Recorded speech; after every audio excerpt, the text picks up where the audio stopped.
Hello, this is Jane. Welcome to Getting Started in SLAA.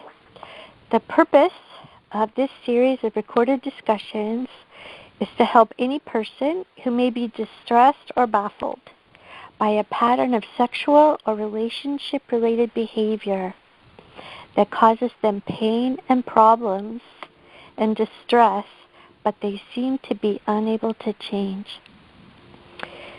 It can often appear at first as just a lifestyle or a personal preference or what we were taught. Then it seems to get out of control. There is so much shame because we do things we don't want to do. We spend time fighting it and fail. It's like a drug. And that's exactly what it is. It's a drug. Now, this may not seem like good news, but it can be. Because once we realize something is a true addiction, then we become eligible for the relief of the 12 steps. The same 12 steps that set people free from alcoholism, overeating, crack cocaine, what we consider some of the most powerful addictions on the planet, will yield themselves within a relatively short period of time to the 12 steps. I'm going to describe about how to get started in that, mostly when people come into this room.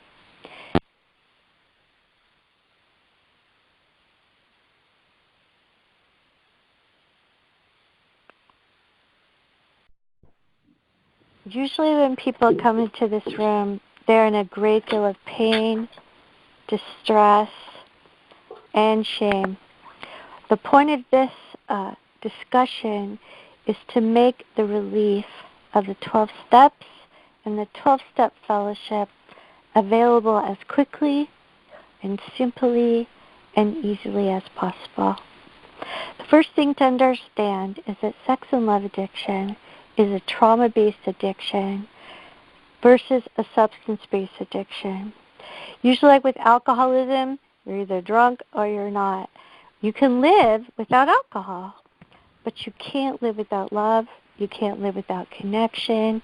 You can't live without a need for affection and interaction with other human beings. Or if your addiction is anorexic, then there's the pain of not knowing how to connect with people. That can also be an addiction, to be unable to figure out how to do that. In a trauma-based addiction, it's a pattern of behavior that grows out of a traumatic past. The people learn to have certain kinds of sexual behaviors or relationship behaviors that grew out of that's how they had to behave to get their needs growing up, or that's how they've had to behave to protect themselves from abuse or the reality of the pain of the interactions they were going through. One of the sneaky things about it is it may have a psychological cause, and it may have psychological symptoms.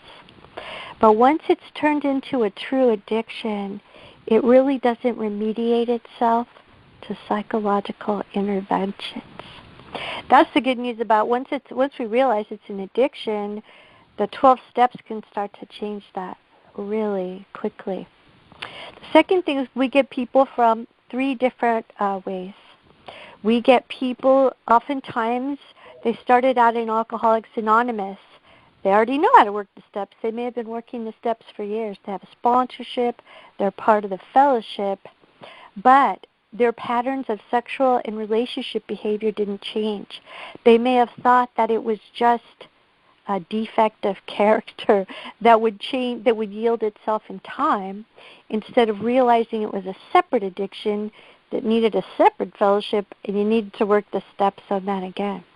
Then we often get people from other trauma-based addictions like Al-Anon or ACA who don't see themselves as addicts. They just see themselves as having a reaction to addicts. So they've never had even though they've worked the 12 steps or been part of a 12-step program, they've never had the experience of working the 12 steps on an addiction. And then we have people who've never been in a 12-step program before at all. They're just right out of the box.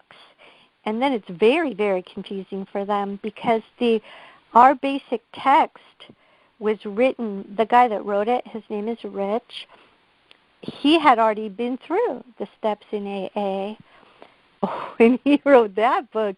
So when he wrote it, he was sort of assuming that everybody else was going to read the AA Big Book and the 12 and 12, and he was just doing that on top of that. So everybody coming in, depending on where they come from, there's a different degree of confusion. A lot of times people come in from AA, they don't think they need to work the steps again. People come in, never done the 12 steps before, they don't know why they need to do a step. What is that going to do for me? People come in from the other fellowship, it's harder for them to see it as an addiction instead of just a personality thing. They've never had to have to be sober from themselves. Every single one has strengths, and then also it has ways that people get confused. And what we want to talk about today is ways for everybody to get started, acknowledging that each group has different needs, and we can get those all met. They may understand what other people don't understand. People come in from varying degrees of awareness and sophistication. But what we're going to talk about today is pretty much anybody can get started with what we're going to talk about today. Let's see. Okay, so I know this just may sound like basic stuff to people from who've been in 12 steps for a long time, but sometimes people just don't even know to do this. This is a disease of connection. And when you go through the disconnection from either a particular person or a pattern of behavior, the withdrawal is absolutely devastating. And I'll just say this. I've heard heroin addicts say this withdrawal is worse than that. I never underestimate the pain and difficulty of withdrawal from sex and love addiction, which is why, since it is an addiction of connection, my usual response is to get people connected very fast in as many ways as possible. And so for more this addiction more than any other, I would suggest going to a meeting every day. With our phone meetings, it's very easy. We kind of have a morning, noon, and night, early in the day, middle of the day, later in the day. And there'll be relief from every meeting. This is so devastatingly painful. Everything I suggest will offer relief. So go to a meeting every day. Share at every meeting. If you don't know what to share, just share what you can't do that day. Sharing what you can't do is involving the principles of all the steps. You're admitting you're powerless. You're taking a moral inventory of yourself. You're admitting it to your fellows, people who share your addiction, and then you are also carrying the message. Anytime you do any of those basic spiritual principles, you will invite power, and inviting power will give you relief. Stay after the meeting. Particularly on our phone meetings, there'll be a link for that. Sometimes our after meetings last an hour, maybe 2.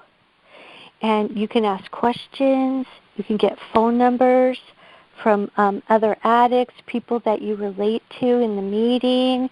If you don't feel comfortable calling people, you can stay after and listen to them share. You can share again. You can get to know people so you can have recovery partners. Recovery partners is a big deal in this addiction. Instead of picking up the phone to call your qualifier, it's good to have a list of numbers you can call instead. And that's a huge part of our fellowship in the phone meetings, is listen to people who share. If you think you might relate, ask them for their phone number. Offer them your phone number. Ask questions. They need to help you. If you're new, those people need to help you for their own sobriety. They're not doing you a favor. You're doing them a favor, and you'll see what I mean. So stay after, ask questions, get to know people, then connect to our literature. We have a lot of great literature. We have some pieces of free literature, and Scott will probably put the link up for that. One is to the withdrawal chapter. Like the withdrawal, when you stop trying to not do whatever it is you're trying to not do. I don't have to tell people how painful it is. You feel like your skin is melting. You feel like you're going to die. There's an impending sense of doom. It's horrible. And most people think they're the only person who feels that way. We have a withdrawal chapter that you can get from our website, and you can connect to that and read that for free. Also, you can get a link to our 12 steps and 12 traditions draft literature, and that is a beautiful description of the wide variety of ways this addiction can manifest itself, because it can manifest itself in an infinite number of ways. And then also how the steps might play out with that, and you can read that for free. Then we'll have a link where you can buy our basic text. I don't know what it is, like $12 or $15 or something. You can also download it. I think they have it on Apple Books and Kindle. I'd recommend that. The reason I recommend the literature is the addiction in and of itself is so confusing. To have something outside yourself to kind of hold on to. I see this addiction like like living in the middle of a tornado. That's just pulls you this way and that way, and drowning in the pain of it, and drowning in the compulsion of it, and the shame of it, and the rage of it. The literature gives you something to hold on to. The meetings give you something to hold on to. The phone numbers give you something to hold on to. You know, like in the AA Big Book, it's like drowning men. We need something to hold on to instead of drowning in our addiction. Then I know that sounds like a lot, but I'm just going to say, if all you do is, okay, all I got out of this is I need to go to a meeting every day. Look it up on our website, SLAA phone meeting schedule. Start there. Share at every meeting. Share as honestly as you can about one thing that you couldn't do that day you wanted to do. Stay after. Offer your number. Get numbers. Kind of try to look at some of the literature. If that's all you did, you would survive. Okay, you would actually probably make it a week. One of the things I also give people, some other things to do, people go, give me something to do, okay? I need some relief. I started off on a first step, because the second you pick up a pen to start writing out an inventory, you are practicing step 1 and 2 and 3 and 4, because you are admitting that controlling this addiction is not going to work. You're saying, okay, I'll try something besides controlling my own behavior. That's step 1. If you want to find out, is something an addiction or is it just being a person, I can give you a really quick step 1 inventory to help you decide. We'll have that format also on the website, but I'm just going to say it out loud. Like I said, just because something's related to sex doesn't mean it's our addiction. Just because something's related to love and relationships doesn't mean it's an addiction. This is a classic way of finding out if something is an addiction or not. And all you have to do is write it down. You don't have to feel bad about it. You don't have to change it. You don't even have to try to change it. All you have to do is write it down, and then if you can, call one of those numbers you got after the meeting and say, hey, I want to read this to you. Tell me what you think. Write down all the things that you do that you don't want to do. That's all you have to do. Write down all the things you do you don't want to do. It can even be losing your temper.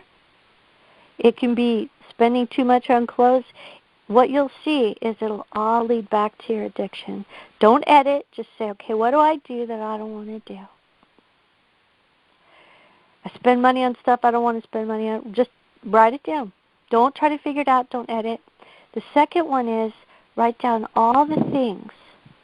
Once I start, I can't stop. If I start that thing, I just won't be able to stop. That's what we call the phenomenon of craving, okay? It's for most people, if they do something, they're hungry, they eat a hamburger, they stop, they forget all about it. If something's an addiction, once you start, it's almost like it gets worse. You have to do more and more and more. You don't have to feel bad about it. You don't have to change it. Just write them all down. And then the third one is it has to have known negative consequences. It has to have 5 consequences: money, safety, self-esteem, personal and sex relationships, and ambitions. Meaning, you do this despite the fact that maybe it costs you money you don't have, or it affects with your ability to make money. It affects your safety of yourself or someone else. You put yourself in situations that are dangerous, or you put somebody else in situations that are dangerous. Self-esteem, it makes you feel really, really bad about yourself. Even though addicts do things they want or they think they want, it makes you feel bad about yourself. There's a ton of shame, there's a ton of guilt, there's a ton of remorse. The third one is personal and sex relationships. It threatens relationships that you care about, family relationships, spouses, partners, children, people, friendships that you really care about are threatened or lost by this behavior.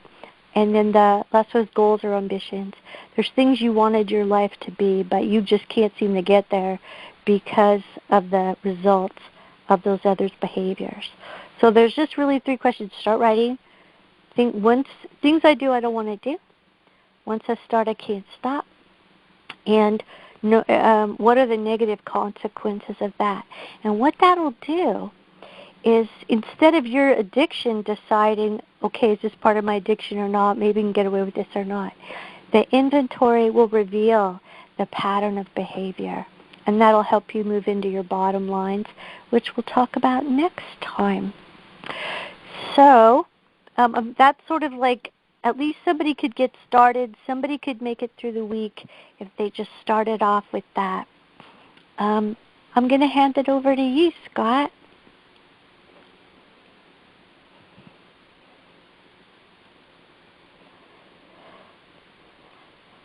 Are you there? Hey, yep, I'm here. Okay,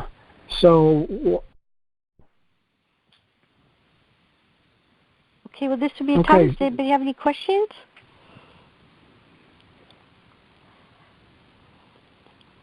So, Jane, my first question, when I came into this program and I got the literature, I was looking for the 12 steps.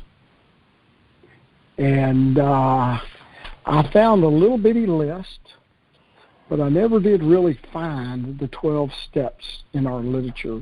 How does one find these 12 steps other than that little bitty list? That is such a good question. Well,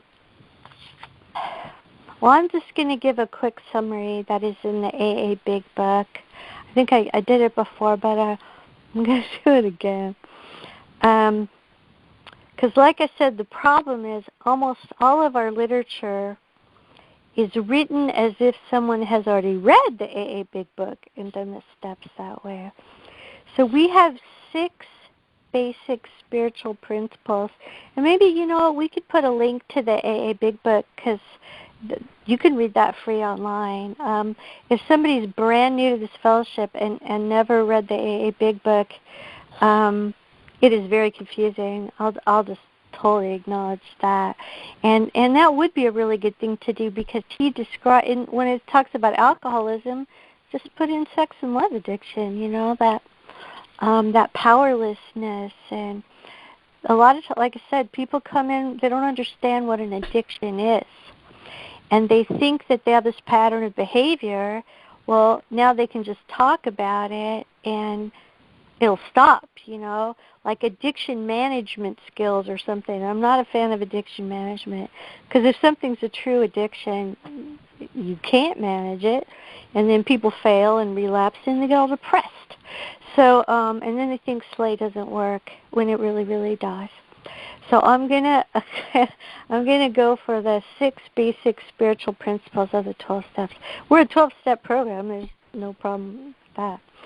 The first one is complete deflation, and that means stop trying to control the uncontrollable.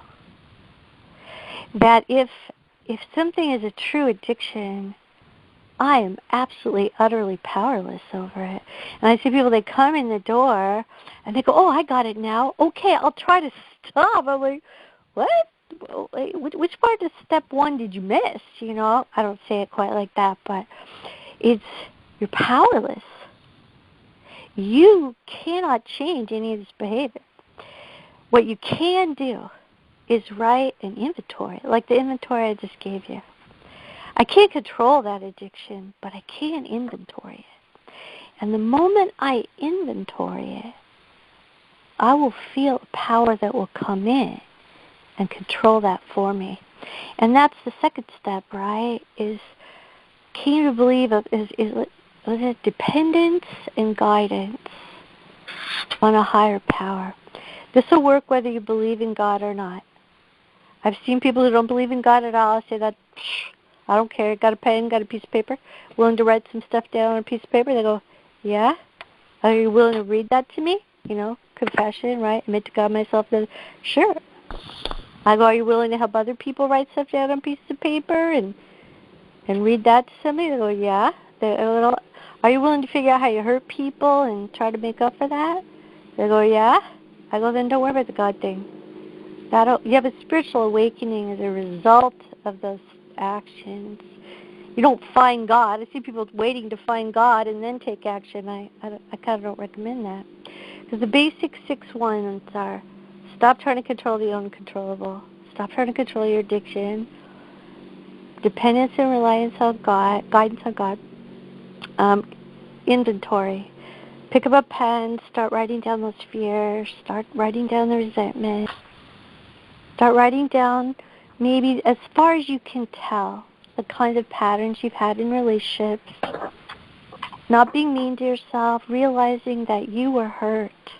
That everything you're doing grew out of the hurt of your past. All I have to do is read that to somebody, right? He calls that confession or step 5. I write down that stuff. I read that to somebody. Then I write down a list of people I've hurt. I don't have to feel bad about it. I don't have to fix it right away. I just have to write it down and read to somebody. And I have to start saying, okay, well, you know, are you willing to kind of make up for what you've done? Are you even willing to think in that direction, which is restitution? And then the last one is working with other addicts. And that's just what I said is, are you willing to say, hey, you want to write down some resentments and read them to me? I'll listen to it. Are you willing to write down some fears and listen to it? I'll help you. Are you willing to maybe write down ways you've hurt people and read that to me? I'll help you. Then, you know, that's the 6th principle that really changed the world. And you can get those steps in the AA Big Book. Our new 12 and 12 is helpful, but it is I will totally agree with Scott that unless you've done the steps in the AA Big Book or read that book, it's very hard to figure out how to do the steps just from the basic text. Did I answer your question? I think that was really good. Yeah, I think that was really good. Anybody else need some clarity about that?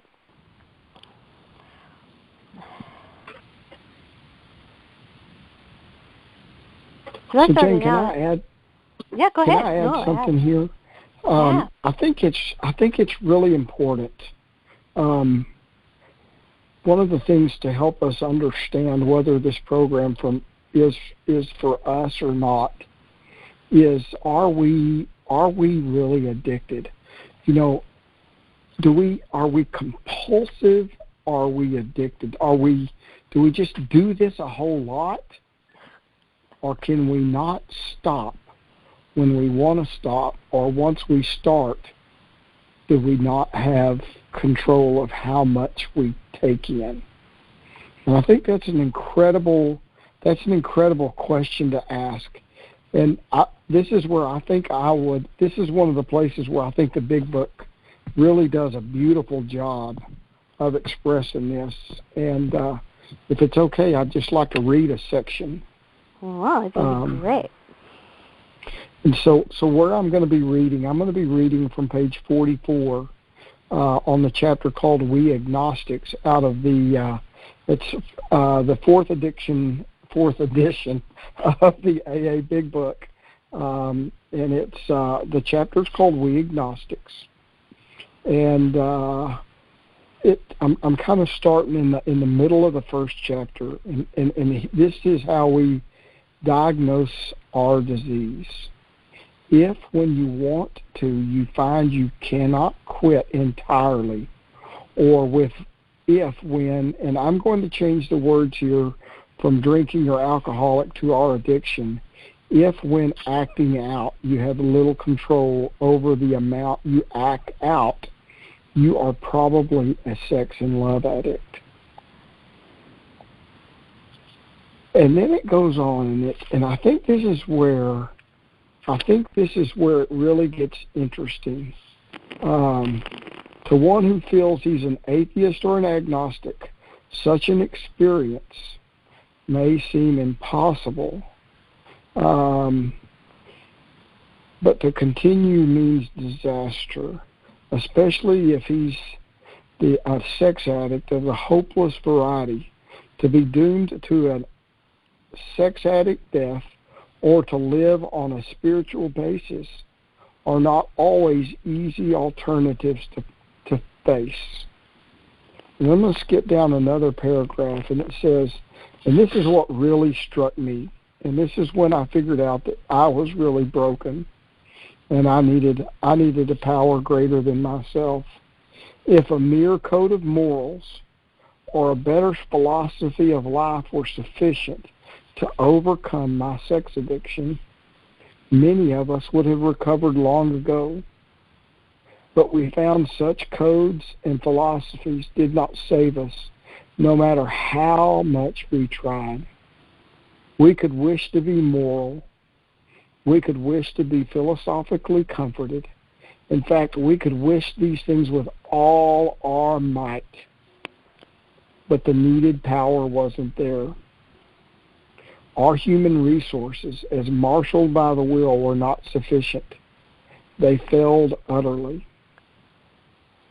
And then it gets to the real deal, and it says, next paragraph, lack of power was our dilemma. We had to find a power by which we could live, and it had to be a power greater than ourselves. But where and how are we to find this power? And the next sentence is telling, and it says, well, that's exactly what this book is about. Its main object is to enable you to find a power greater than yourself, which will solve your problem. And if you're reading this book, the word power gets capitalized about halfway through it. And so it's beginning to have some sort of a meaning, or it's attaching a much stronger meaning, and it's attaching a spiritual meaning to that word power, regardless of what your higher power is. And so I think that's really, really important to know that, I think all of us came into these meetings because we were so beat up and so worn out of trying to do this on our own. We'd all tried so many codes, moral codes, and better philosophies, and trying to outsmart and outthink our disease and trying to out-willpower it, and it continues always to come back. And what we have to come to terms with is we need a power greater than ourselves. So that's kind of my thoughts. Thanks. Well, thanks so much. That's great. I think people come in, and they kind of hope, well, I sort of think it's going to maybe be like group therapy. They'll come in and they'll say, oh, yeah, I think I have a problem with that, or, I identify with that. And oftentimes there's so much relief from that they're kind of hoping they won't have to get around to the steps, and their chances are less than average. But thank you so much for that beautiful description of both the problem and the hope of relief from the problem. Everybody here will understand the problem, and there is a solution. So, no, I thought that was great. Does anybody else want to come in or add something or say something you were confused about when you were new? Or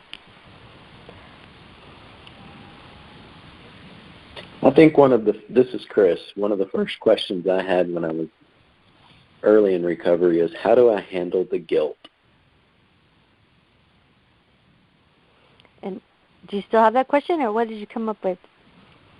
No, that was my question as a newcomer. And so what is your advice?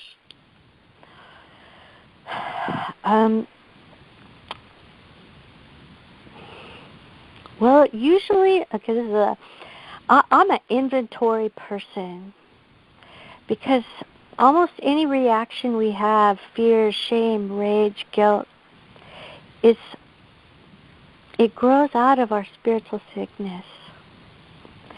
And it's comprised of a lot of different things. And it's usually comprised of fear and anger and resentment. And I usually break it down into an inventory. And I'd say, okay, what do you feel guilty about? Start writing down the things you feel guilty about. What are you afraid you're going to lose because of what you did? What are you afraid is gonna? Who are you afraid you're gonna hurt because of what you did? What are you afraid it's gonna cost you because of what you did? About how you feel about yourself, like I said, self-esteem and relationships and career. A lot of times it's not guilt so much as shame and fear and an anger that you have, that you're going to have to pay a price for stuff you couldn't control. I don't know, do you relate to that at all, or did I totally miss? No, I think that's very brilliant. Well, that's why without the inventory, this is the truth. Whatever I think I feel, underneath it is something else that's going to serve the addiction, because then we can feel so guilty that we don't want to tell anybody. So that's why it's really shame. Then we don't want to tell anybody. And the addiction, of course, doesn't want you to tell anybody, right? Because it grows in the dark. And that's why I say the first thing you share is start being honest about what you can't do. And if you can just say, you know what, I can't stop feeling guilty. I can't stop doing things that make me feel guilty. I can't stop feeling bad about it. Once we start that inventory admission process, once we start talking about what's going on inside of us and sharing that with other addicts, we have stopped fighting the addiction. If we try to take on the addiction, we're gone. The moment we start inventorying ourselves honestly and admitting that to people who share our spiritual sickness, right, and who are really going to understand, we have gotten ourselves some relief.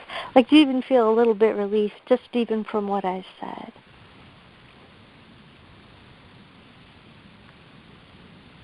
Was that a question? Yeah. Yes.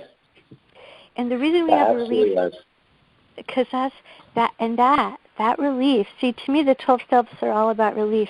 People say, they think, I feel so terrible, I don't want to add the burden of doing the steps. I go, no, the steps is how you relieve the burden. Is that the moment I start being honest about myself, I've invited the power of God to come in, To fight the addiction will make me feel guilty. To be honest about my guilt, my fear, and my anger too, because it's like then you have to feel guilty for something you didn't even have control over. So of course it's going to make you mad, right? So, you couldn't have controlled it. It's an addiction. It's not your fault, really. And I have a lot of responsibility. I hate that. I hate having to be responsible for stuff I had no control over. That really sucks. And what that'll do is then we start to feel discouraged and despairing, and then we stop being honest about ourselves, and then we cut ourselves off from God, and then we need the relief of acting out. Do you relate to that at all? Yeah. And so that, as soon as we start being honest about ourselves, we have relief. Even if what we're being honest about is something we used to feel guilty about. The moment we're honest about it and admit it to someone else, we have relief. I know that doesn't make any sense, but that is how the 12 steps actually work. That's such a great question. Thank you so much. Thank you so much for asking that. I bet that'll help a lot of people that you asked that. Any other great questions?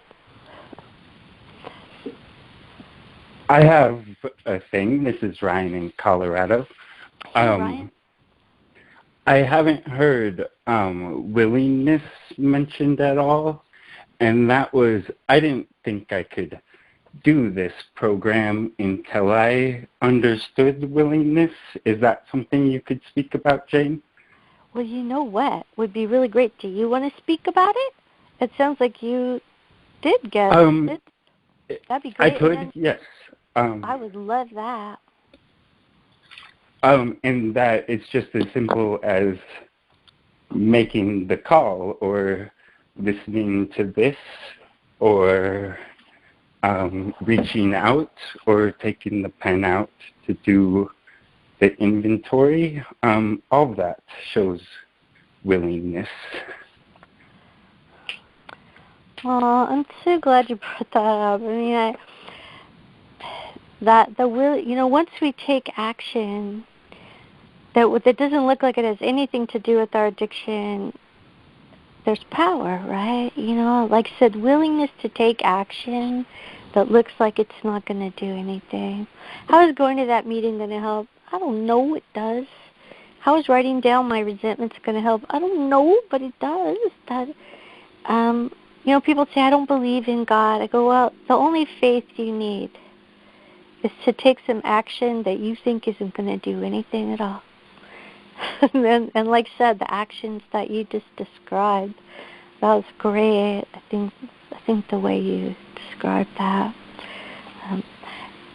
Believing that God will relieve your addiction won't do anything at all. Taking those actions, that'll do a lot. That was really great. Do you want to talk more about that? I thought that was great. It does do a lot, yeah. No, but there is one other thing. That telephone list on the SLAA FWS website is very, very intimidating. Defines the right numbers to call. Well, you know what? We could just put them on the website. Do you think that would be easier for people? I do, yeah. I definitely do. Well, I agree. That website's a little intimidating. I think that's a great idea. It's like, people walk in the door, it's like they're barely breathing, right? They can barely talk. They're in so much pain and so crushed, and that, okay, so go to this website and click on this and click like that and go to the resources tab. I'm like, are you kidding me? This person's probably, the phone is shaking in their hand. Yeah, I want this to be easy. We want to make it easy for people to get some relief. So maybe we could do that. We could put some of the major numbers on the website. Do you think that would be better? I do. I think that would be very good to give them a place to start from, yeah. That's a great idea. Thank you. Any other great ideas? To make it easier for people. That's really what we're trying to do.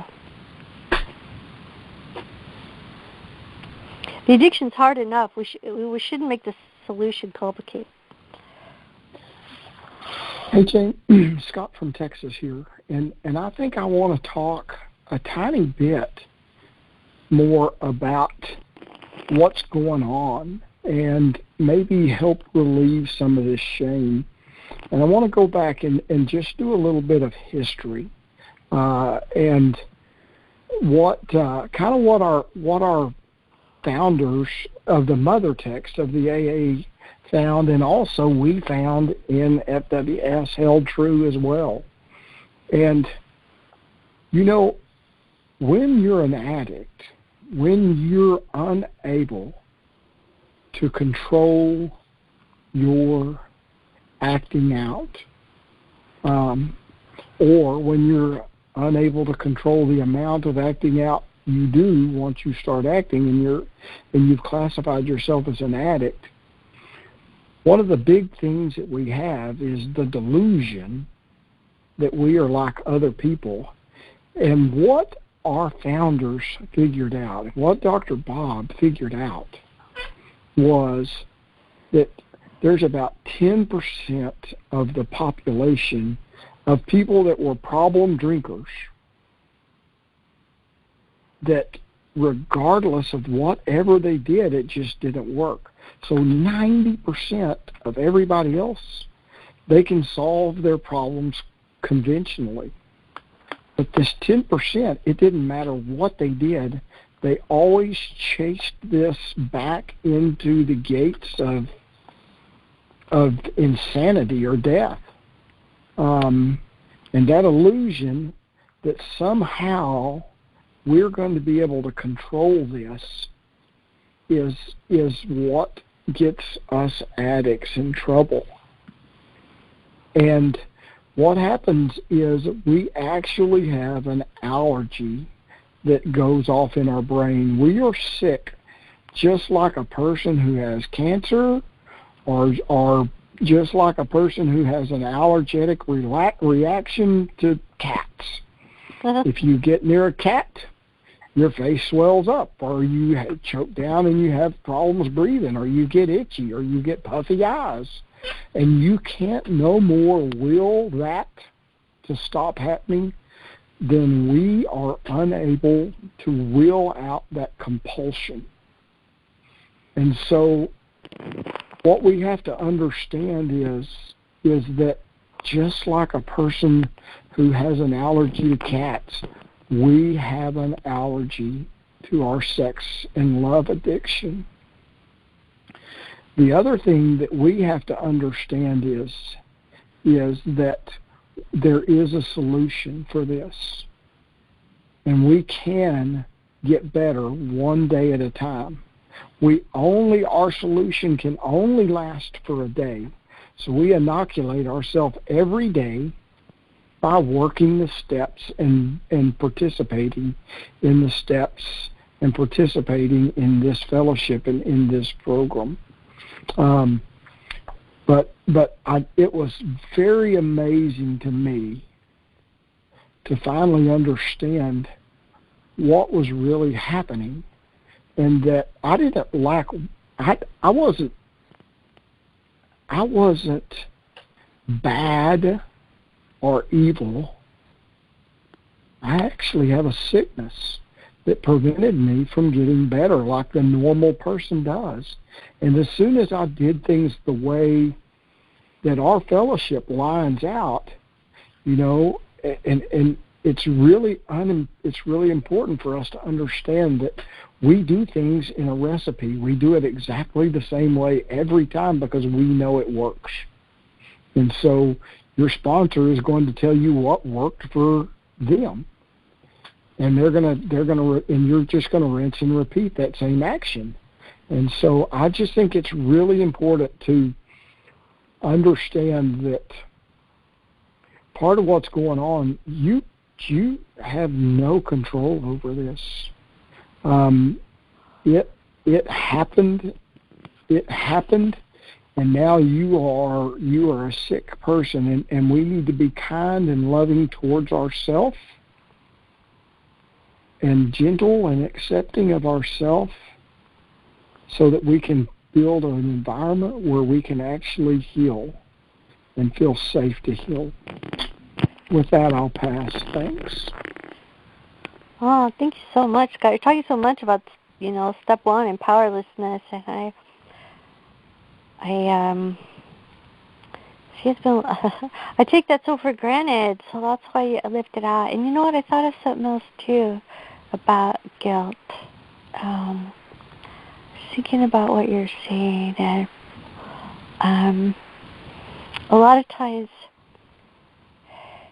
people say they try to talk themselves out of guilt by saying it wasn't that bad. And a lot of times the thing that you think would work for something else is exact opposite that you would do for a spiritual sickness. Like Scott was saying, it's like, hey, I do something I don't want to do, try really hard not to do it. The exact opposite is actually true, where we have a lot of willpower. That's not the problem. And I hear people say, well, I did something that made me feel guilty, but I tried to be nice to myself. I'm like, well, did you hurt somebody? Yeah. Guess what? Telling yourself it wasn't that bad, it's not going to make you feel better.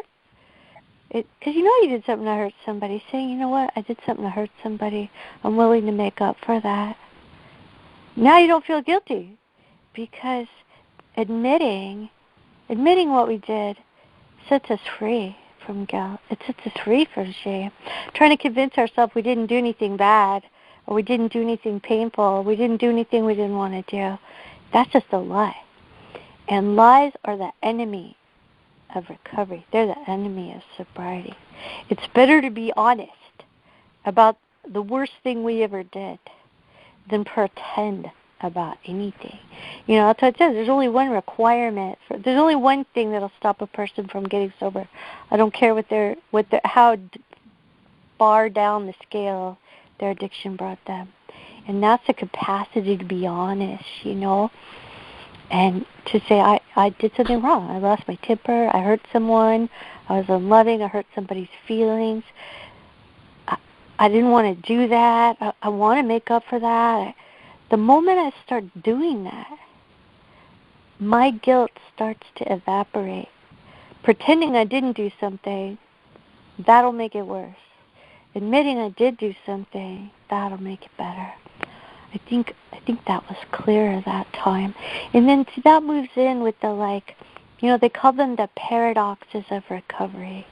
You have to surrender to win. If you want to feel better about yourself, admit all the bad stuff you did. That doesn't make any sense, But that's true, right? And the more honest we are, the more free we are. It's for a spiritual sickness, all the rules have changed. People used to think it's sort of like psychotherapy. They call it inappropriate guilt. Wasn't that bad? Or you're just taking responsibility, or you just did it because of that. For a spiritual sickness, it doesn't work. Telling the truth is, I did something. I hurt people.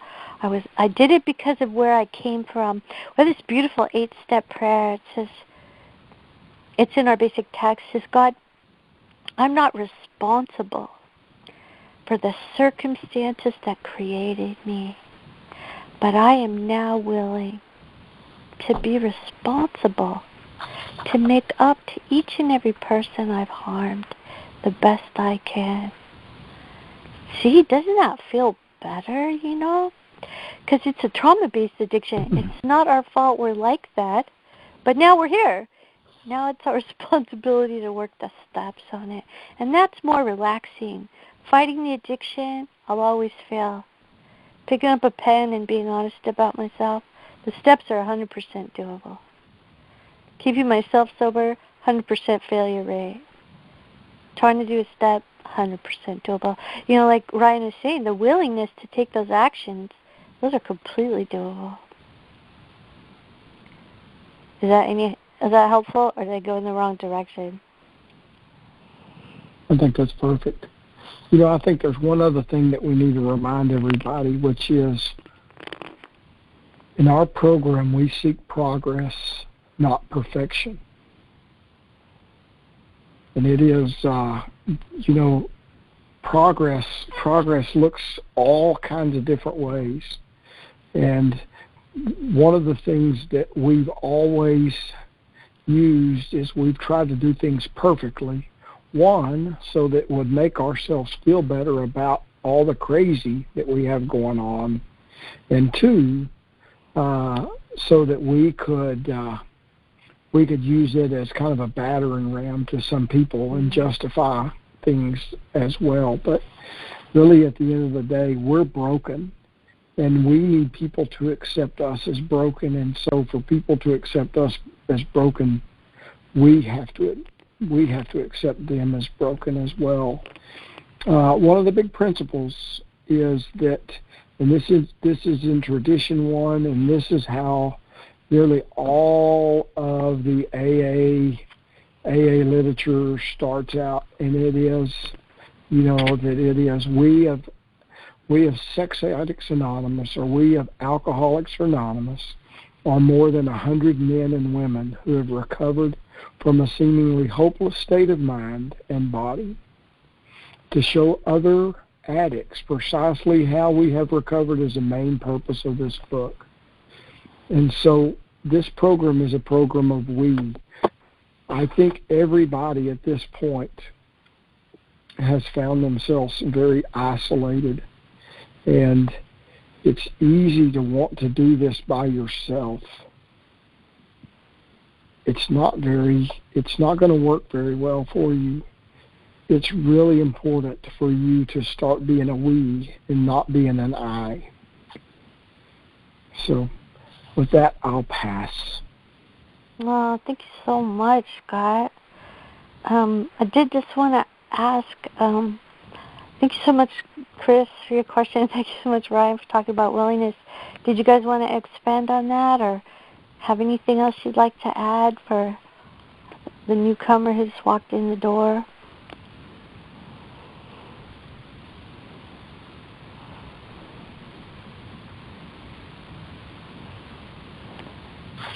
Jane, I think it's really important to just say keep coming back. It works if you work it. Just keep coming back. Every time's going to get a little bit better, and every person has a most important place in the meeting. And this is really important for the newcomer. You're going to feel a little awkward, or they're going to feel a little awkward. I did, about wanting to ask questions or wanting to say things or wanting to participate, because first of all, you're kind of new and you feel like you're going to maybe impose on people. And I need you to understand that there's a really, really important principle for us. And what it is when a person has recovered in the 12th step, we carry the message to another addict who's still suffering. And the reason that's so important is for the guys who are sober. One of the most tried and true ways to prevent a relapse is working with another addict. And so you think you are bothering us, or you think you're interrupting us, and you need to understand that you are our most important and prized person, because when you ask questions and when you say things, it gives us a chance to respond back, and it gives us a chance to help push our sobriety another day down the road.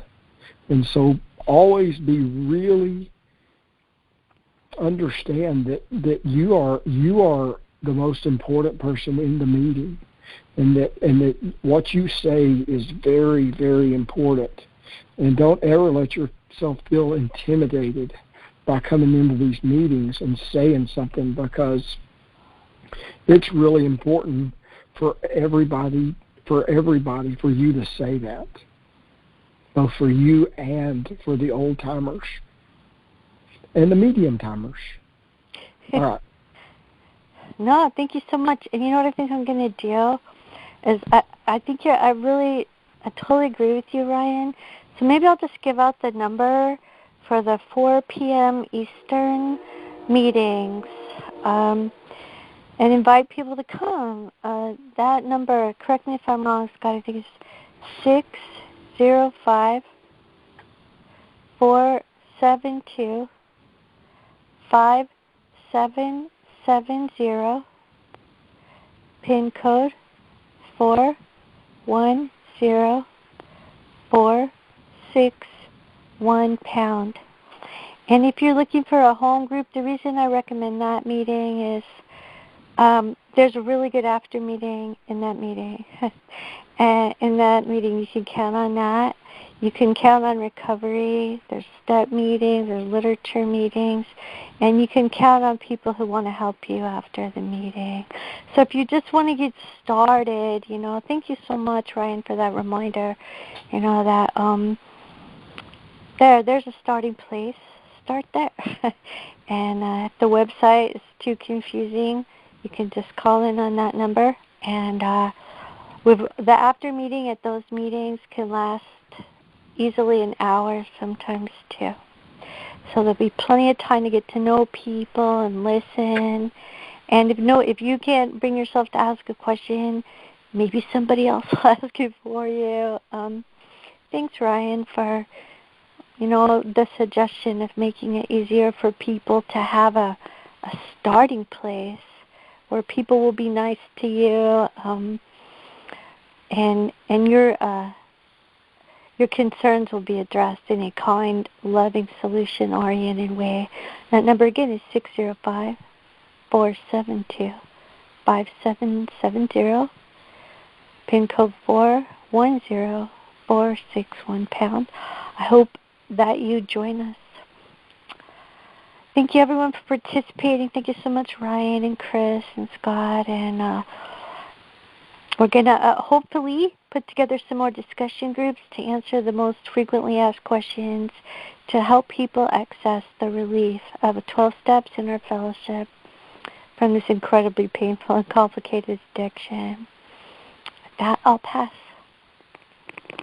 Thanks, Jane.